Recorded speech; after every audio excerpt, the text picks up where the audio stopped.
This is where they administer methadone, a drug developed by the Nazis, all part of that subsidized program where government money goes in supposedly to solve a problem. The theory being that they'll get people off hard drugs, things like heroin.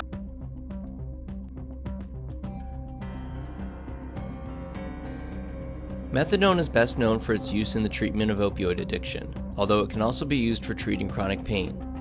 It's usually administered by mouth in the form of a liquid, pill, or sublingual tablet. Methadone's primary mechanism of action is as an agonist at opioid receptors. In other words, it activates opioid receptors similar to the way other opioid drugs like morphine would.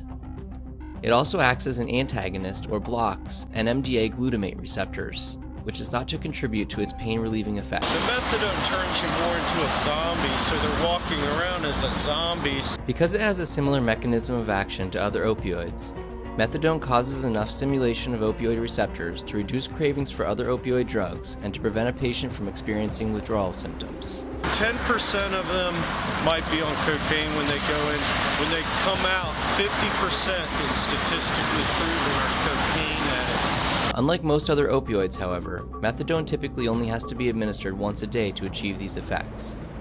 Additionally, methadone occupies opioid receptor binding sites, which diminishes any effect administration of another opioid might have, further discouraging someone from using other opioid drugs while taking methadone.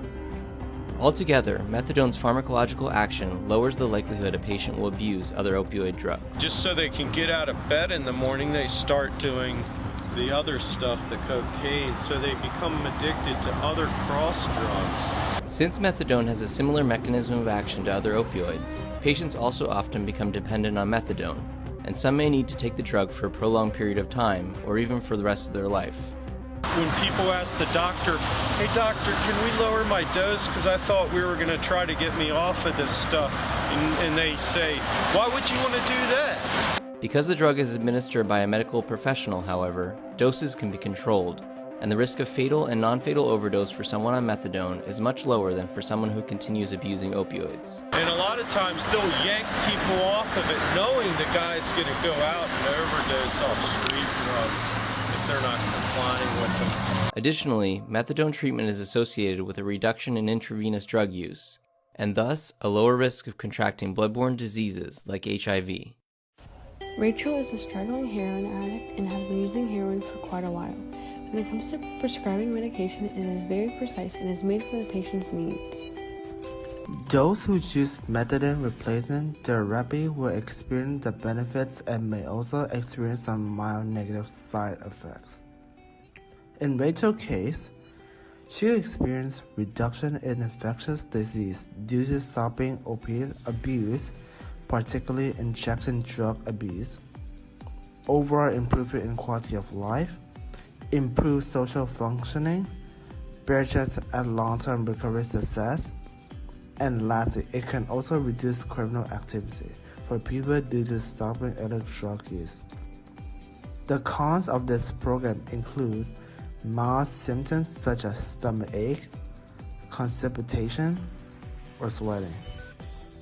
A serious side effect of methadone includes slow breathing, sexual dysfunction, nausea, vomiting, restlessness, and itchy skin.